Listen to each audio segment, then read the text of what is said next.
Pemeriksaan kehamilan rutin pada minggu ke-36 menuju ke-37. Di sini kita sudah tinggal menunggu bayi masuk ke rongga panggul ibu ya. Ini kehamilan pertama, pernah riwayat keguguran, jadi kita mengupayakan menunggu untuk persalinan normal. Jadi kalau 36-37 minggu kita sudah tidak melihat posisi anatomi lah untuk melihat apapun lagi, tinggal melihat perkembangan bayi, berat bayi, jumlah air ketuban, posisi plasenta, dan apakah bayi sudah turun ke panggul. Itu saja.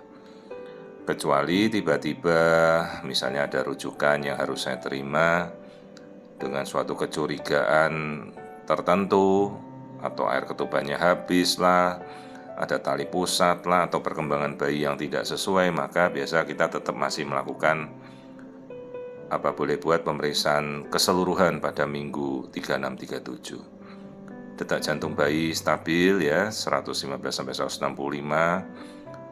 Ibu-ibu kalau yang mau lahiran normal harus tahu, setiap kali dokter mengukur detak jantung ditanyakan, karena nanti selama pemantauan persalinan kan kita akan memantau detak jantungnya si bayi ya. Jangan sampai tiba-tiba waktu dipantau ada perubahan detak irama jantung saat persalinan, itu harus kita tahu ya. Jangan sampai tidak tahu karena bisa jadi gawat janin tiba-tiba. Ini wajah bayinya masih terlihat. Jadi kalau posisi bayi masih kita bisa melihat dahinya menghadap ke atas ya. Kan pemeriksaan kan kita lakukan dari abdomen, dari atas perut, maka ini posisi bayi berarti belum turun masuk ke panggul ya. Nah ini kita masih melihat arus darah tali pusatnya bagus, tidak ada lilitan. Jadi dengan USG ini kan kita bisa tahu posisi bayi menghadap kemana, sekalipun oh iya kepala sudah di bawah, tapi kepalanya kemana, ke samping, ke kiri, ke kanan, itu harus kita ketahui.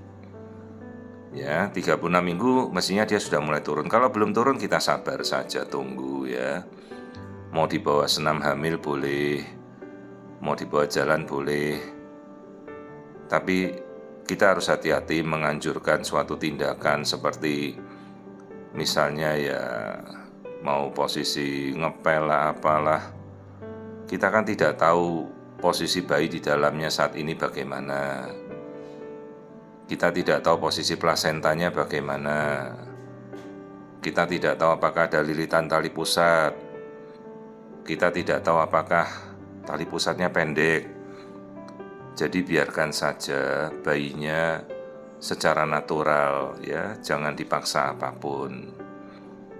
Karena itu maunya bayinya sendiri.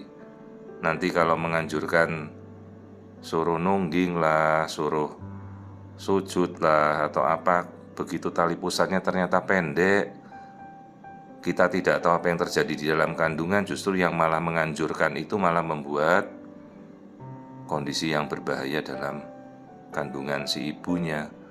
Padahal si ibunya tidak tahu menahu. Yang menganjurkan demikian malah membuat suatu kondisi yang sangat membahayakan pada bayinya. Jadi biar saja posisi bayinya mau gimana, tunggu saja. Nah ini kita masih bisa melihat wajahnya kan ngadep ke atas, artinya kan dia belum turun, ya ditunggu. Makanya ada namanya taksiran persalinan, itu adalah usia kehamilan 40 minggu, dimana itulah batas usia persalinan. Kalau memang tidak maju, ya tindakan apa yang direncanakan ya. Hati-hati juga kalau memang tidak mau turun, terus kita mau induksi persalinan, dipikirkan juga syaratnya memenuhi apa tidak, jangan dipaksakan. Karena kalau kita namanya sudah menunggu mau mencoba normal ya, itulah proses yang normal. Jadi kalau sudah melewati taksiran persalinannya bayinya tidak turun, mau dipaksakan dengan induksi lagi, hati-hati ya. Karena kita tidak tahu apa yang terjadi saat suatu proses persalinan itu bisa menyimpang 1 detik aja semua bisa berubah. Ya, jadi kalau memang dia belum turun, sabar saja, kita tunggu. Masih ada waktu sampai mendekati taksiran persalinan ya. Tapi kita cukuplah mungkin jalan pagi, ya jalan biasa saja, ibunya mau berenang ya enggak apa-apa.